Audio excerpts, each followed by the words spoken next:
Each afternoon, real setups are broken down with entry strategies and the technical reasoning behind every trade. This is today's best trade setups with Verified Investing. Welcome to today's best trade setups. My name is Benjamin Poole, head trader here at Verified Investing. The semiconductors are ripping again today with Nvidia blowing through a gap fill. I'm targeting a $210 pierce with an ad level at a double top at 212. Let me go ahead and show you the charts real quick. Here it is. Nvidia is pushing up. Look at all of this price consolidation under this $203 level. I had mentioned that that was my first level of resistance. However, look at how many times it got underneath that resistance.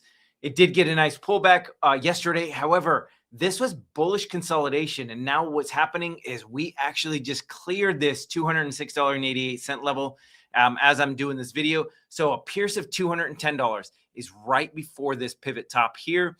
Basically right inside of what looks like a topping tail, but it's not because it's not at the high point, but a good reversal candle nonetheless. So a pierce of $210. It looks like a great entry price with a pierce of $212 as an ad level on the chart of Nvidia. If it does break above that on a 15-minute closing basis and closes, what I would do is actually stop out of the trade. But ultimately, Nvidia looks really nice as far as a short play goes. Spiders heading up a little bit. We're actually lower than yesterday's highs. So this is putting in some nice bullish consolidation right at the top end of this basically flagpole. So we could be seeing another surge to the upside in the next couple of days. $718.56. It really depends on when it hits there. So for me, right now, let me go ahead and remove that back. $718.56 is where I'd like to for the SPY to get to open up opportunities to short kind of the markets. So that's what I expect for the S&P 500. And this trend line goes back, I mean, like way back. We got to zoom way out in the charts. Pivot top right here from the highs of 2022. Kissed it at this level right here. But look at all this price consolidation. This shows me that there's a lot of resistance on this upswing trend line, which is one of the reasons that I like the $718.56 level, knowing that I could always add slightly above it. Those of you who are a little bit more conservative, wait for the pierce of $720. Let's jump into the U.S. oil chart. I did mention that I was interested in $134.40, not in the last video, but several videos ago. And look at what happened. It did pierce that level quite substantially, got almost up to this gap fill at $137.99, and then pulled back. Liz actually went live in the live day trading room and took this trade. It was a beautiful setup. She got into that trade just above that gap fill. Dollar cost averaged in, pulled back, and got over $2,000. So if you guys want some additional information on how to do that, please join us there. All right, let's go ahead and jump back into the charts. Oracle is getting a nice move to the downside. I have a long level at 169.81. This is a gap in the charts with additional support on Oracle at $163.02. So this is a low pivot point, or $163 whole round number. This would be your initial entry price. And if you're more conservative, if it does close below that, kind of like what Nvidia did, where it just flushed through that gap, then you could look to stop out and re-enter it at this gap in the charts. This is not a long level for me for a swing trade. These are day trade levels. So for me, for more of a swing trade, if Oracle starts coming back down, 155.76 is that first level that I would start inching back into a swing trade on ORCL. All right, let's go ahead and jump into AMD. What a move today. Finally pierced the $350 level. Look at that. Great move to the upside. For me, I still like this $350 level if it can be there by 2 to 3 o'clock. And this is something I wouldn't mind holding overnight. Look at this overextended move from these lows right here. AMD added 81% of the market cap on AMD. This is going to be an astounding pullback. I see AMD at least coming back in to retest this upswing trend line that it hasn't hit, which is likely to be back to about $285 on AMD. So if you're getting into this for more of a swing trade, you want to start with a small percentage of your portfolio. If it does go up to $375, you could add to the position. For me, $400, the whole round number is where that's going to be, for me, the max upside before a really substantial pullback on the chart of AMD. But this is a great opportunity to start inching into a swing trade and waiting for that pretty substantial pullback. You're due for a 15 to 20% pullback from these levels. Doesn't guarantee it because we're making all-time highs. However, with this overextended move, there should be a 15 to 20% pullback on these charts, or on the chart of AMD. Let's go ahead and jump into the chart. In the live day trading room, somebody was asking about LLY. If LLY, Eli Lilly, decides to fall a little bit, we got this wide range red bar candle opening price right here at $858.13 for a day trade. If it can drop into that level, now that it's already gotten below this gap in the charts, this is where I'd get into a day trade. What I'm monitoring, though, is we're in a nice downtrend on Eli Lilly. Pivot top here, secondary hit, third hit, fourth hit. Look at how many times this resistance level is being capped or has capped the price. If you get into some support, if it gets to $858 and then consolidates sideways, puts in what looks like a bear flag, but then breaks this down sloping trend line, you can have a really big move to the upside. The more oftentimes resistance levels continually get hit, they start to weaken that resistance and allows the buyers to really accelerate to the upside. If we break this pivot low here at or the pivot high at 858.13, then the bulls are no longer, or the bears are still in control, and that can drive price even lower. After this 858.13 level, I would be looking for a move down to this low pivot at about basically what it would be is a pierce of $800 for an additional possible entry price in the chart of Eli Lilly. We got to respect the downtrend, this down sloping trend line, until it gets broken. And then once that happens, it could open Eli Lilly to continue higher. All right, we went over Nvidia already. Oh, we're getting a pullback. So maybe that's off the table. Got close to $210. That's okay. That would still be on the table, knowing that I've got this pivot top. AVGO put in a topping tail yesterday. What I like to see about AVGO is, although it's a small topping tail, we just barely pierced the double top. What happens here is the bulls like to push things through double tops, get everybody else on board, puts in this nice reversal candle, and this could be the start of a bigger sell-off. Also, from this $291.26 level, again, a 47% move to the upside. Now look at this. It's almost another, excuse me. There we go. It almost got to $2 trillion. That is a huge market cap to add on AVGO. Has anything really changed with the company? Not really from this move to the downside. So what I anticipate is if we can recapture this previous gap in the charts at 406.37, then it's going to come down to 387.20. And then once we can break that, we could head all the way down to as low as about $380. And from this gap in the charts, or this this topping tail, that'd be about a 10% move. And for a swing trader, that 10% is actually pretty good. We have to monitor to see what price action does, but also check this out. Look at this upsloping trend line. This has basically been the move that AVGO has stayed above. Turn on the relative strength index. Look at this.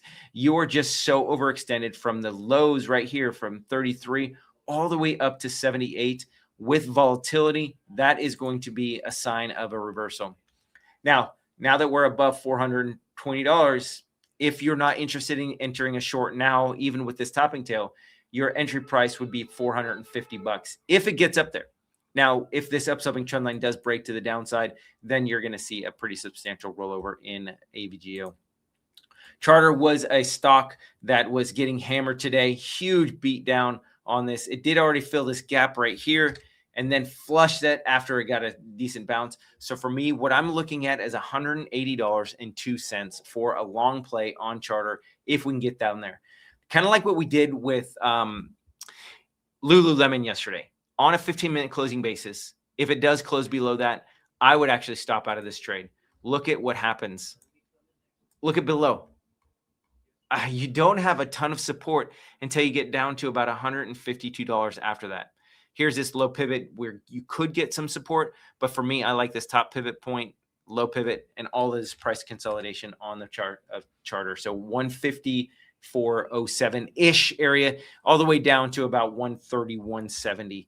That is my range on Charter if we do break below $180. Texas Instruments had this huge move to the upside. What I was hoping for, so I like to see it when stocks just get pinned up in the markets, where you just have this slow float with 1 to 2% pullbacks. I love those as far as potential end of day entry prices for a pullback tomorrow. It did actually get a decent pullback. And so, like I was mentioning, if there was no volatility and it stays up to about $285, then you can expect about a 3 to 4% pullback. It actually did that towards the end of the day. And so that analysis or that thesis was off the table.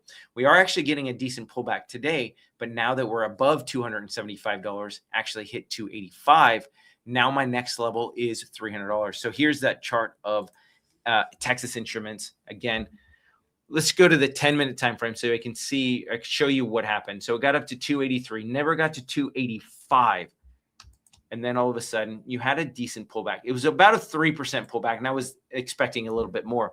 But what I wanted to see is this continue to float up all the way into 285. And if it did that, then today would have been a massive fall.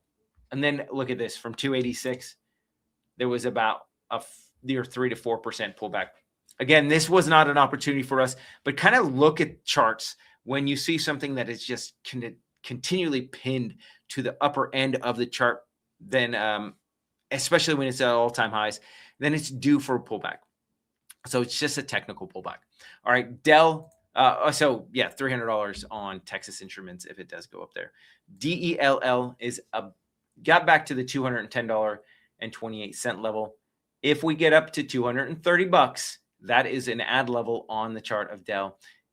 We could be looking for a hit of that level, pull back to the midline, and then eventually it's going to hit the lower end of this parallel channel. And so really you got to monitor where this hits, because that is your exit price. If it hit in a couple days, it would be $197.25. If it hits in a couple weeks, then it's around $204.47. Same with on the upside. If it hits on the 28th of April, then here's your entry price. If it hits a little bit later, if it hits on the 5th of May, then you're looking at $232.16. So it really depends on when price action hits there for us to add to that position. Or if you're already in it, that's what you would be looking for. STX had this nice pullback off the $600 level. It was above $600. I was actually thinking it could go up as high as $625.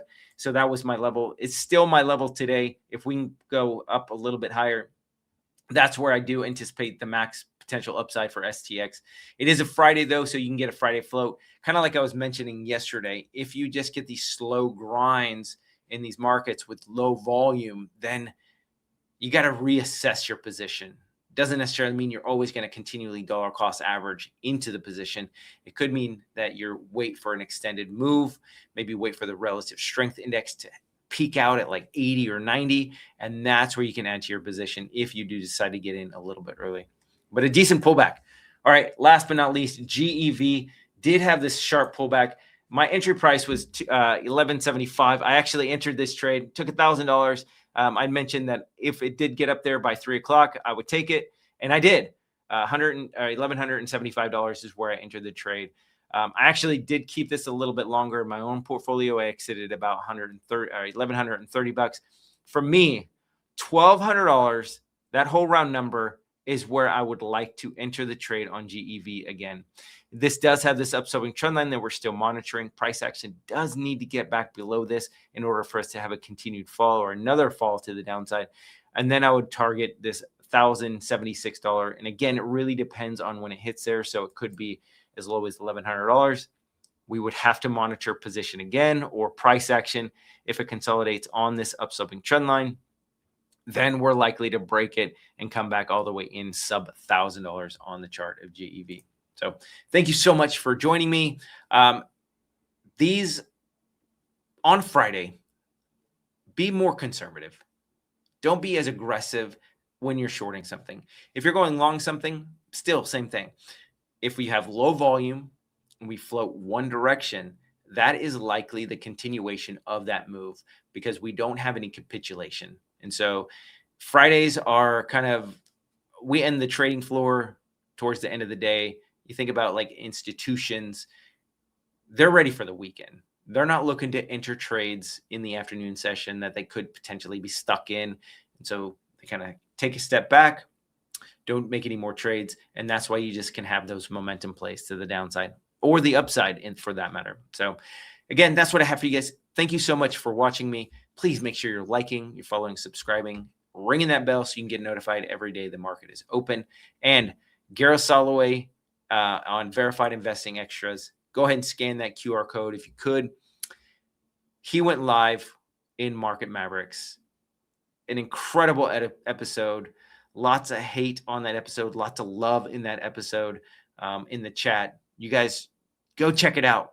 It's a thing of beauty. There are a lot of people who are saying that this could be the blow off top that that we have been waiting for. It's not just Verified Investing. It's other people who see signals in the stock market that could signal a top. So go check it out. You guys don't want to miss that. We'll see you guys next time in the charts. You guys have a great rest of your day. Take care.